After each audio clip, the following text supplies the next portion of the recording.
They tried to slap him with a fine for riding his jet ski, but the HOA never expected the twist. He owned the entire lake beneath their feet. The certified letter arrived on a Tuesday morning, and I knew before opening it that my peaceful lakeside life was about to change forever. My hands trembled slightly as I read the bold red text.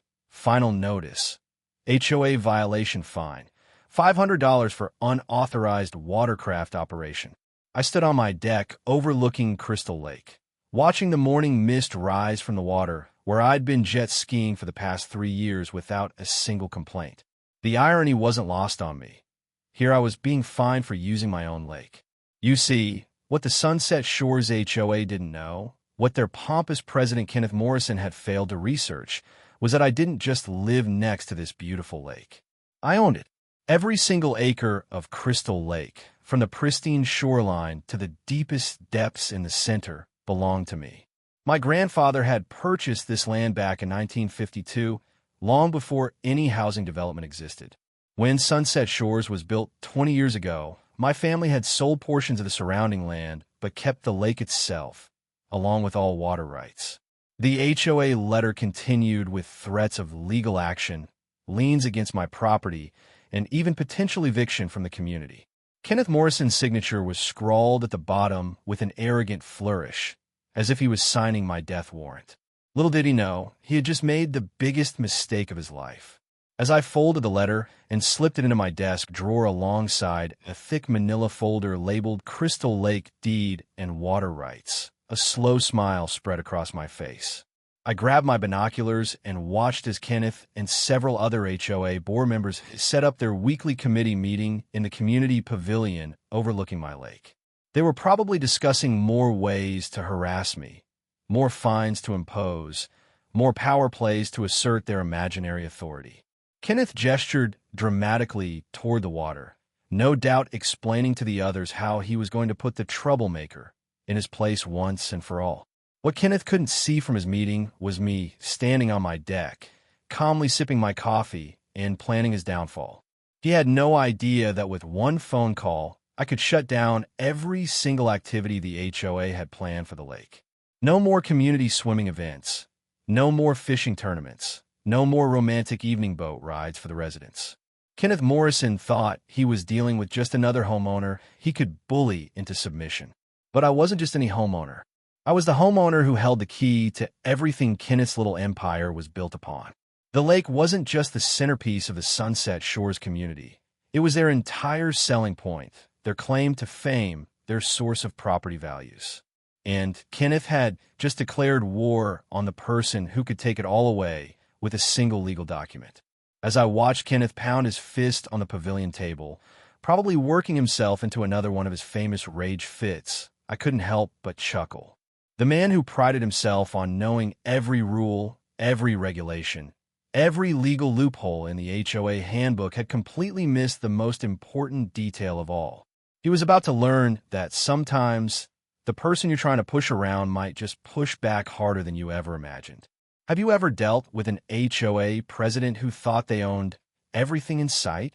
Let me know in the comments, because this Kenneth Morrison was about to get the education of a lifetime.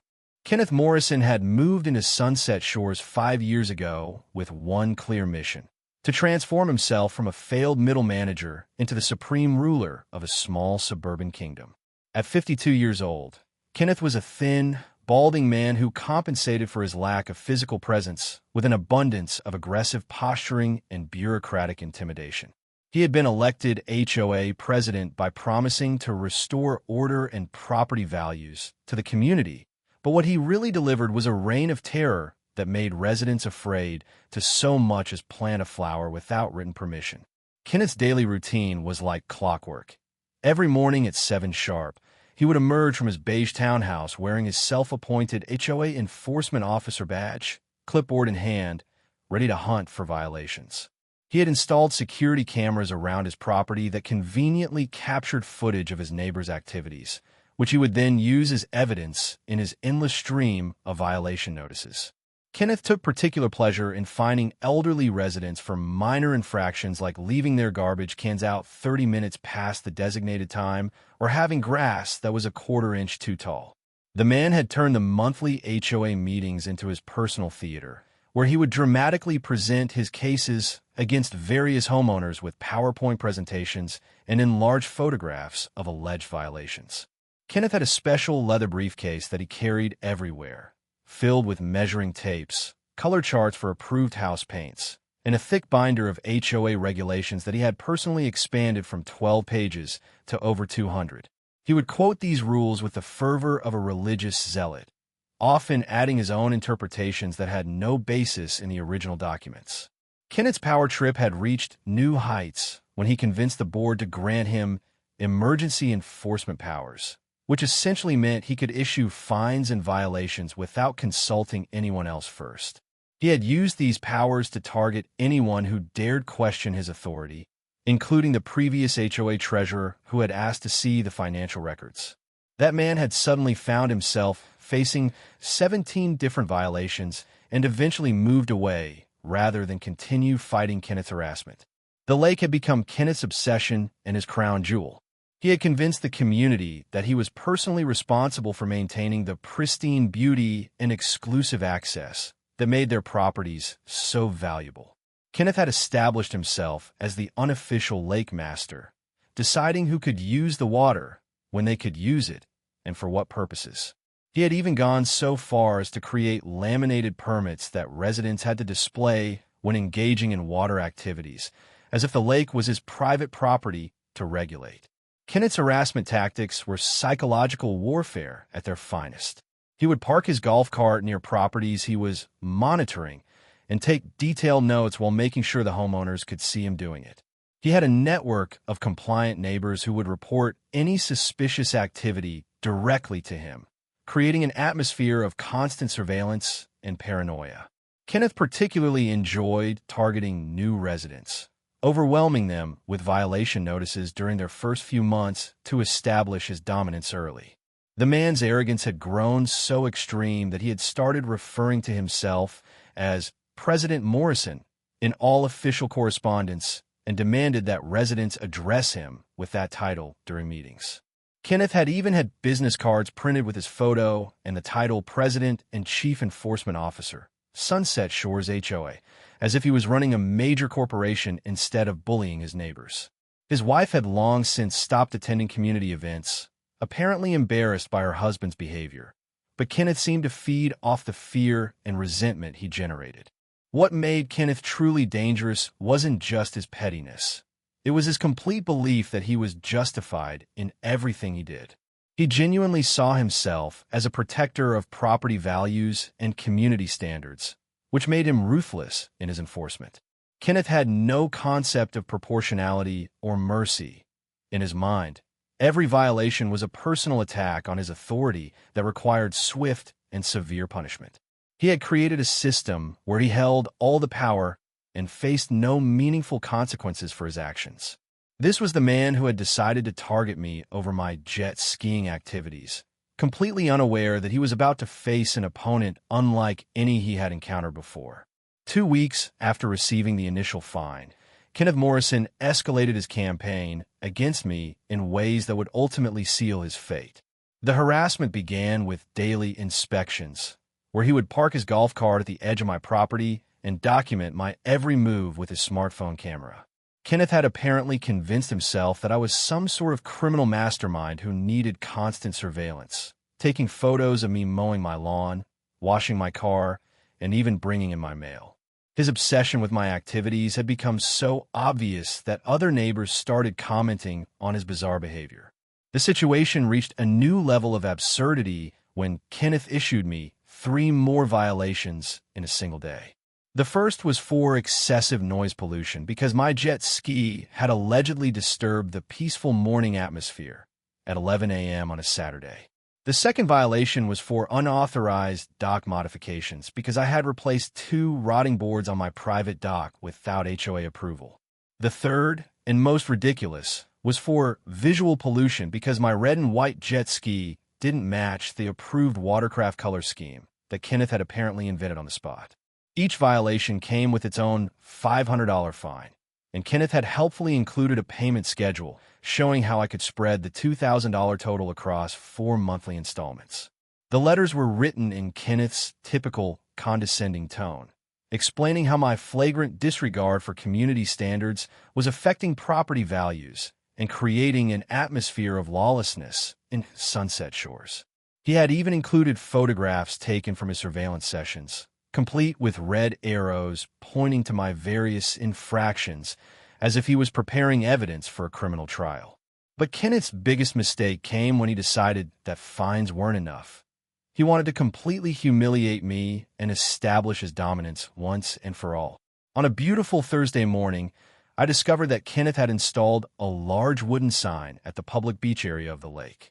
The sign read, "Notice, watercraft operations suspended pending HOA investigation," in bold red letters, with smaller text explaining that all water activities were temporarily prohibited due to ongoing violations by a community member. The sign was Kenneth's masterstroke of psychological warfare, designed to turn the entire community against me by making it appear that my actions had ruined everyone's lake privileges.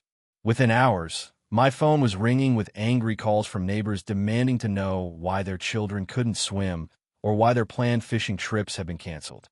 Kenneth had positioned himself as the reluctant enforcer who was sadly forced to punish everyone because of my selfish behavior. It was a brilliant move that might have worked against a normal homeowner. However, Kenneth had made one critical error in his research. He had never bothered to verify who actually owned the lake. In his arrogance, he had simply assumed that the HOA controlled all community amenities, including the water itself. Kenneth had spent so much time creating rules and regulations that he had never thought to check whether he actually had the legal authority to enforce them on the lake. This oversight was about to cost him everything. The breaking point came when Kenneth organized a community lake safety meeting for the following Sunday, where he planned to present his case against me to the entire neighborhood. The meeting invitation, which he had personally delivered to every home, promised definitive action against the rogue jet ski operator and assured residents that normal lake activities would resume once the troublemaker had been properly dealt with. Kenneth had even arranged for the meeting to be held at the pavilion overlooking the lake, where everyone could see the offensive sign he had installed. What Kenneth didn't realize was that by installing that sign and organizing that meeting, he had committed several serious legal violations. First, he had trespassed on my property to install the sign, since the public beach area was actually part of my land that I had been allowing the community to use informally for years. Second, he had fraudulently claimed authority he didn't possess by prohibiting activities on property he didn't own. Third, and most seriously, he had committed libel by publicly accusing me of violations in a way that damaged my reputation in the community. As I stood on my deck that Thursday evening, watching Kenneth admire his handiwork while chatting with other board members, I realized that the man had just handed me everything I needed to destroy him completely. Kenneth Morrison, in his infinite arrogance, had finally crossed the line from petty harassment into actual criminal behavior. The question wasn't whether I was going to fight back. It was how thoroughly I was going to demolish the little empire he had built on lies and intimidation. While Kenneth Morrison was busy playing dictator, I was quietly building an airtight case that would expose every aspect of his corrupt little operation. My background as a retired corporate attorney had taught me the importance of documentation, and Kenneth's sloppy, emotion-driven approach to harassment was providing me with more evidence than I could have hoped for. Every angry letter, every illegal fine, every threat he made was being carefully cataloged and cross-referenced with the actual HOA bylaws and state regulations that Kenneth clearly had never bothered to read. The first step was gathering all the evidence of Kenneth's pattern of harassment and abuse of power throughout the community. I began reaching out to neighbors who had been targeted by Kenneth's enforcement campaigns, and what I discovered was a systematic pattern of intimidation that went far beyond simple rule enforcement. Mrs. Chun had been fined repeatedly for her non-conforming garden gnomes until she finally removed them in tears. The Johnson family had faced over $3,000 in bogus violations when they had questioned Kenneth's decision to cut down a healthy oak tree. Even the community's previous treasurer, David Martinez, had kept detailed records of Kenneth's financial irregularities before being forced to resign under pressure. Each conversation revealed new layers of Kenneth's corruption and incompetence. He had been charging residents for administrative fees that had no basis in the HOA documents. He had awarded maintenance contracts to his brother-in-law's company without competitive bidding. Most damning of all, Kenneth had been using HOA funds to purchase his enforcement equipment and even his golf cart, claiming they were necessary community assets while keeping them at his personal residence. The man who lectured everyone about following rules had been systematically breaking every financial regulation that actually mattered. But the real breakthrough came when I decided to do something Kenneth had apparently never thought to do. I researched the actual legal ownership of every piece of property in Sunset Shores. A trip to the county recorder's office revealed the shocking truth that would become Kenneth's downfall. Not only did I own Crystal Lake in its entirety, but I also owned the mineral rights, the water rights, and even the air rights above the water. The HOA had absolutely no legal claim to the lake whatsoever, despite Kenneth's years of acting as if he controlled it completely. The ownership documents told a fascinating story that explained how Kenneth had gotten away with his lake dictatorship for so long. When the Sunset Shores development was built, my family had retained ownership of the lake while selling the surrounding land. However, we had granted an informal easement allowing community members to enjoy recreational use of the water, with the understanding that this privilege could be revoked at any time. This easement had never been properly recorded with the county, which meant it existed only as a gentleman's agreement that Kenneth had been violating repeatedly with his unauthorized regulations and fees. Armed with this information, I began documenting every instance where Kenneth had claimed authority over my property. His violation notices regarding my watercraft use were actually attempts to regulate my use of my own lake. His installation of the prohibition sign was criminal trespassing and vandalism of my property. His collection of fees from other residents for lake access permits was essentially theft, since he had no legal right to charge anyone for using my water. Kenneth had unknowingly built his entire power structure on property that belonged to someone else. The legal research also revealed that Kenneth had violated numerous state laws governing HOA operations. His expansion of the community rules without proper board approval was illegal. His collection of unauthorized fees violated consumer protection statutes. His retaliation against board members who questioned his authority constituted harassment under state civil rights laws. Most seriously, his use of HOA funds for personal expenses met the legal definition of embezzlement, which carried potential criminal penalties, including jail time. As I compiled this evidence into a comprehensive legal brief, I realized that Kenneth had given me multiple avenues for completely destroying his operation. I could pursue criminal charges for trespassing, vandalism, and embezzlement. I could file civil lawsuits for harassment, libel, and fraud. Most devastatingly of all, I could simply revoke the informal lake access agreement and shut down the primary amenity that made Sunset Shores attractive to residents. Kenneth Morrison had spent years building his reputation as an all-powerful enforcer, never realizing that his entire kingdom was built on land that belonged to his biggest enemy. The final piece of my preparation involved consulting with my former law colleagues to ensure that every aspect of my case was bulletproof. We reviewed the ownership documents, the HOA violations, and Kenneth's pattern of abuse to develop a strategy that would maximize both the legal consequences and the public humiliation he would face. By the time Kenneth held his community lake safety meeting, I would be ready to present evidence that would not only clear my name, but completely destroy his credibility and authority in the community. Sunday morning arrived with perfect weather for Kenneth Morrison's carefully orchestrated community lake safety meeting, where he planned to publicly destroy my reputation and cement his authority over the lake forever. Kenneth had clearly spent considerable time preparing his presentation, complete with enlarged photos of my jet skiing activities, charts showing the alleged decline in property values, and a dramatic timeline of my escalating violations. He had positioned himself at a podium overlooking the lake, with his infamous prohibition sign visible in the background like a trophy of his enforcement powers. Nearly 60 residents had gathered at the pavilion, many of them genuinely concerned about the future of their lake access, and others simply curious about the drama that had been building for weeks.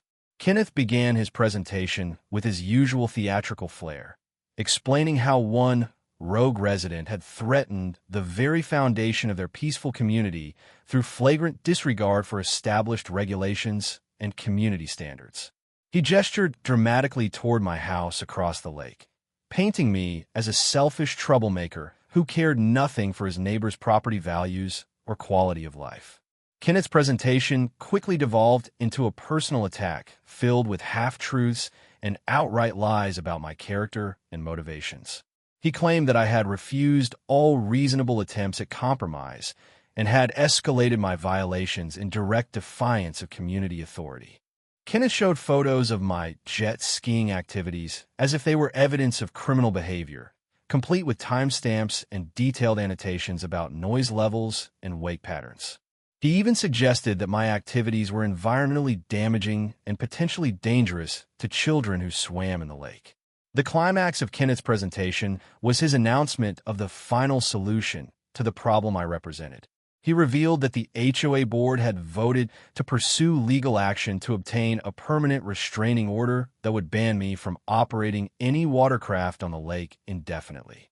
Kenneth had already consulted with an attorney, he claimed, and the legal precedent was clear that HOA regulations took precedence over individual property rights when community welfare was at stake. The crowd murmured with approval as Kenneth painted himself as their protector against my alleged tyranny. But as Kenneth reached the peak of his self-righteous presentation, I calmly stood up from my seat in the back of the crowd and asked for permission to respond to his allegations. The color drained from Kenneth's face as he realized I had been sitting there the entire time, listening to every word of his character assassination. Kenneth stammered that this wasn't a debate format, and that I would have the opportunity to present my case through proper legal channels, but the crowd was already calling for me to be heard.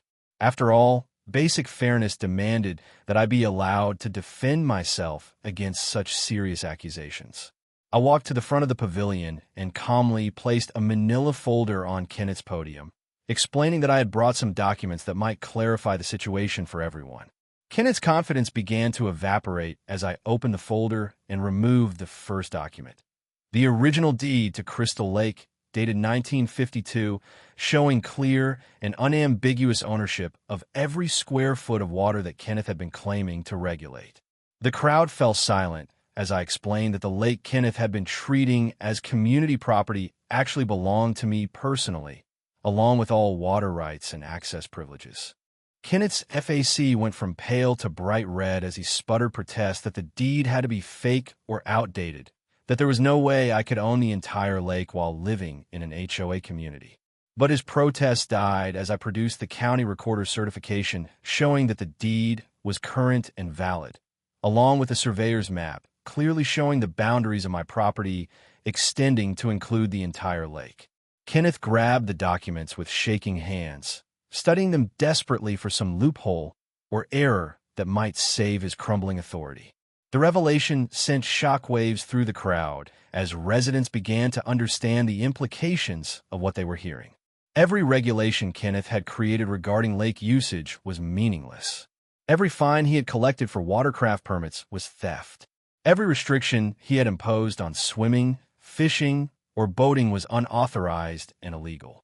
The prohibition sign that Kenneth had installed so proudly was actually criminal trespassing and vandalism of my private property. But I wasn't finished with Kenneth's humiliation. I produced a second set of documents showing the informal easement agreement that had allowed community members to enjoy the lake for the past 20 years. I explained that this agreement was entirely voluntary on my part and could be revoked at any time, especially when someone began claiming false authority over my property. Kenneth's eyes widened with terror as he realized where this was heading.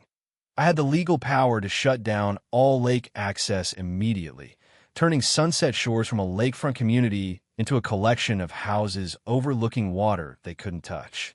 As the full scope of Kenneth's ignorance and overreach became clear to the assembled residents, The mood of the crowd shifted dramatically from support for his authority to anger at his deception and incompetence.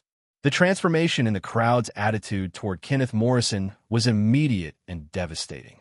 Within minutes of learning that he had been illegally regulating my private property for years, the residents who had once feared and respected his authority began demanding answers about his other questionable activities. David Martinez, the former HOA treasurer whom Kenneth had forced to resign, stepped forward and announced that he had been waiting for exactly this moment to reveal what he knew about Kenneth's financial misconduct and abuse of power. David's revelations were like watching a dam burst as years of suppressed anger and frustration poured out in front of the entire community. He detailed how Kenneth had been systematically embezzling HOA funds through fake vendor contracts, inflated maintenance expenses, and unauthorized equipment purchases. The golf cart that Kenneth used for his daily harassment patrols had been bought with community money, but titled in Kenneth's personal name. Even more shocking, Kenneth had been charging residents illegal administrative fees and depositing the money into his personal account, claiming it was compensation for his executive duties. The crowd's anger reached a boiling point when Mrs. Chun stood up and described how Kenneth had extorted over $1,200 from her family through bogus violations and threats of legal action. Her elderly husband had worked extra shifts at his part-time job to pay Kenneth's fines rather than risk losing their home to HOA foreclosure. As more residents shared similar stories of financial harassment and intimidation, it became clear that Kenneth had been running a systematic extortion scheme under the guise of community management. But the most damaging revelation came when Kenneth's own neighbor, Tom Bradley, produced audio recordings of Kenneth bragging about his power over the community during backyard barbecues. In these recordings, Kenneth could be heard laughing about breaking residents who challenged his authority and boasting about how he had manipulated board elections to ensure his continued control. Most damning of all, Kenneth had been recorded admitting that he made up violations when he wanted to target specific residents, treating the HOA rules as suggestions rather than binding regulations. As the evidence of Kenneth's corruption mounted, someone in the crowd called the county sheriff's office to report possible criminal activity. Kenneth's panic was visible as he realized that his years of petty tyranny were about to result in actual legal consequences. He attempted to defend himself by claiming that everything he had done was within his authority as HOA president, but his arguments fell apart when confronted with the evidence of his systematic theft and fraud. Kenneth's voice grew increasingly shrill as he accused the crowd of being ungrateful for his years of dedicated service to the community. The arrival of 2 sheriff's deputies marked the beginning of Kenneth's complete downfall. As the officers took statement from residents and examined the evidence of Kenneth's financial crimes, Kenneth made his situation worse by attempting to assert his presidential immunity and demanding that the deputies respect his authority within the HOA community. The officers were not impressed by Kenneth's imaginary legal protections, especially when presented with clear evidence of embezzlement and fraud that fell well within their jurisdiction to investigate. Within hours of the meeting's conclusion, Kenneth Morrison found himself facing a comprehensive criminal investigation that would eventually result in multiple felony charges. The district attorney's office took particular interest in Kenneth's case because HOA fraud had become a growing problem in the county, and they wanted to send a strong message that this type of abuse would not be tolerated.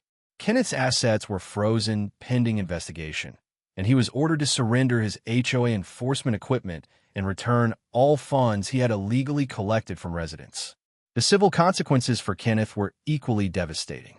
The legitimate HOA board members who had been intimidated into silence during Kenneth's reign immediately voted to remove him from all positions and ban him from future participation in community governance.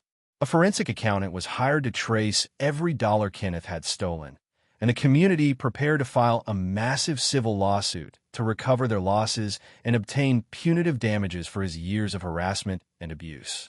But perhaps the most poetic aspect of Kenneth's downfall was how completely his carefully constructed image of authority and competence had been destroyed. The man who had terrorized his neighbors with threats of legal action now faced real legal consequences that could result in years in prison. Kenneth's reputation in the community went from feared dictator to exposed fraud in a single afternoon, and his humiliation was made worse by the fact that it had all happened in front of the same neighbors he had spent years bullying and intimidating. The final blow to Kenneth's ego came when the local newspaper picked up the story and ran a front-page article titled, HOA President Arrested for Embezzlement and Fraud. Kenneth's mugshot appeared alongside details of his crimes and a photo of the illegal sign he had installed on my property. The man who had craved respect and authority had instead achieved infamy as a cautionary tale about the dangers of giving too much power to petty tyrants. 6 months after Kenneth Morrison's spectacular downfall, Sunset Shores had transformed from a community ruled by fear into a neighborhood where residents actually enjoyed living again. The new HOA board, elected in an emergency vote immediately following Kenneth's arrest, had their first order of business, formally apologizing to every resident who had been targeted by Kenneth's harassment campaigns and working to refund the thousands of dollars in illegal fines and fees he had collected over the years. The community's insurance policy even covered most of the embezzled funds, ensuring that Kenneth's theft didn't permanently damage the HOA's finances. The most satisfying change was the complete elimination of Kenneth's oppressive rule system. The new board reduced the community regulations from Kenneth's bloated 200-page monster back to the original 12-page document, focusing only on genuinely important issues like property maintenance and noise ordinances. Gone were Kenneth's arbitrary color restrictions, his surveillance-based enforcement, and his punitive fine structure that had turned neighbors into enemies. The atmosphere of constant fear and suspicion that Kenneth had created was replaced by a spirit of cooperation and mutual respect. My relationship with the community had been completely transformed as well.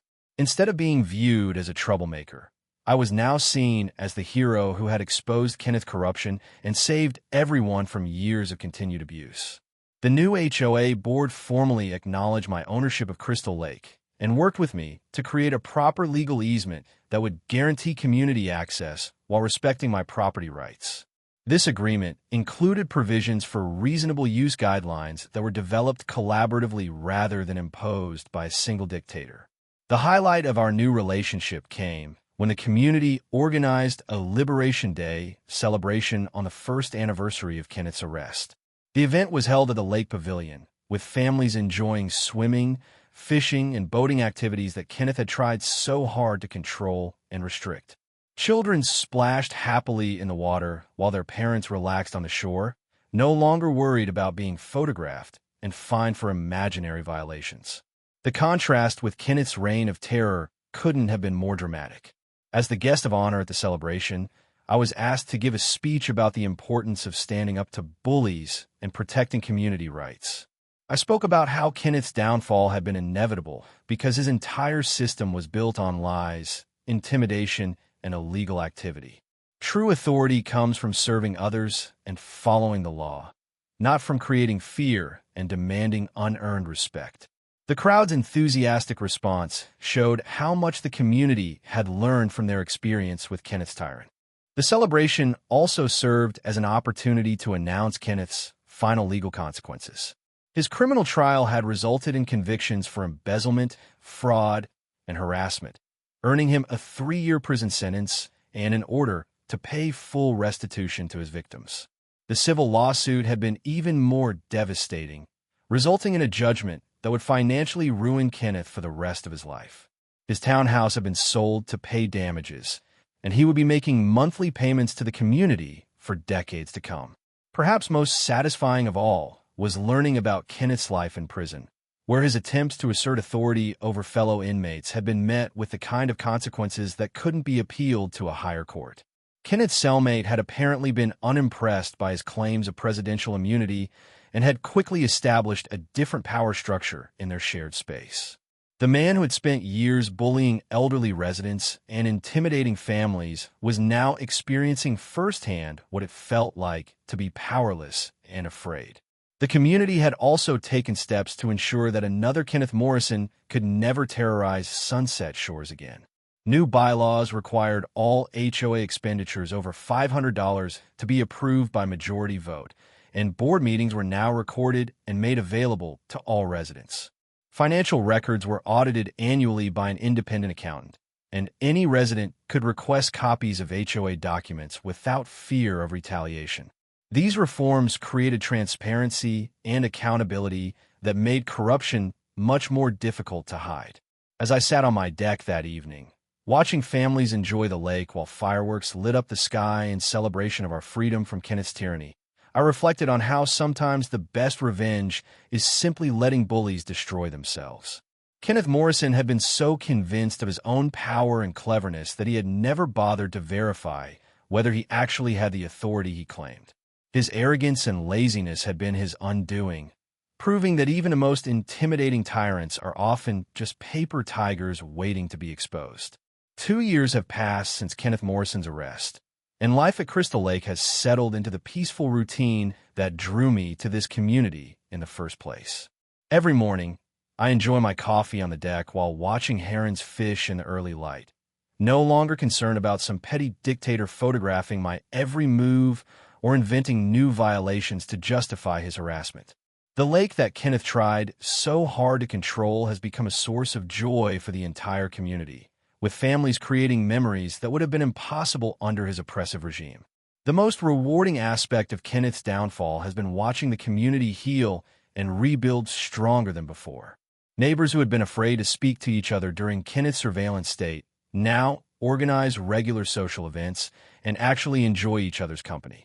Mrs. Chin's garden gnomes have returned in force, and she's even started a community gardening club that Kenneth would have immediately shut down for unauthorized modifications to common areas. The Johnson family planted 3 new oak trees to replace the one Kenneth had illegally removed, and their children swim in the lake every summer without fear of being fined for excessive splashing. Kenneth's former enforcers and informants have had to face their own reckoning with the community. Several neighbors who had eagerly reported violations to Kenneth found themselves ostracized once his crimes were revealed, and a few have actually moved away rather than deal with the social consequences of their collaboration. The community learned valuable lessons about the dangers of giving authority to people who abuse it and the importance of standing together against bullies rather than hoping someone else will become their target instead. My jet ski, the catalyst for this entire saga, has become something of a community legend. Children wave excitedly when I take it out for rides, and their parents share the story of how Kenneth's attempt to fine me for using my own lake led to exposing his years of criminal activity. The jet ski that Kenneth saw as a symbol of defiance against his authority has become a symbol of freedom and justice for everyone who suffered under his reign. I've even started giving rides to community members during our regular lake festivals, something that would have resulted in massive fines under Kenneth's illegal regulatory system. The legal aftermath of Kenneth's crimes continues to provide satisfaction years later. His appeals were rejected at every level, with judges noting that his systematic abuse of HOA authority represented exactly the kind of corruption that homeowner protection laws were designed to prevent. Kenneth's prison sentence was actually extended when investigators discovered additional financial crimes that hadn't been included in the original charges. The man who once threatened everyone else with legal action has learned that real legal consequences are quite different from the imaginary authority he wielded for so many years. Perhaps the most poetic justice has been Kenneth's complete erasure from the community he once dominated. The pavilion where he held his tyrannical meetings now hosts children's birthday parties and wedding receptions. The golf cart he used for surveillance patrols has been donated to the community maintenance crew, who use it for legitimate purposes like trash pickup and landscaping. Even Kenneth's former townhouse has been renovated and is now home to a wonderful young family whose children play in the same yard where Kenneth once plotted his campaigns of harassment. The broader impact of Kenneth's case has extended far beyond Sunset Shores, with homeowner rights organizations using his story as an example of why HOA reform is desperately needed. Several states have passed new laws strengthening oversight of HOA operations and creating penalties for board members who abuse their authority. Kenneth Morrison, who thought he was building a legacy of order and control, has instead become a cautionary tale about the dangers of unchecked power in residential communities. As I write this story, I can see families enjoying the lake on this beautiful Sunday afternoon, with children learning to fish from the same dock where Kenneth once installed his illegal prohibition sign. The contrast couldn't be more perfect. Where Kenneth saw chaos that needed his iron fist to control, there's actually just normal family life happening naturally without any need for authoritarian intervention. Kenneth's greatest fear was losing control, but what he never understood was that his control was always an illusion built on lies and intimidation. The final chapter of Kenneth's story came last month when he was released from prison and immediately moved out of state, apparently too embarrassed to face the community he had terrorized for so long. His departure felt like the closing of a book on a dark chapter in Sunset Shore's history, allowing everyone to move forward without the shadow of his presence. Kenneth Morrison spent years trying to make me leave the community, and in the end, his own crimes forced him into exile instead.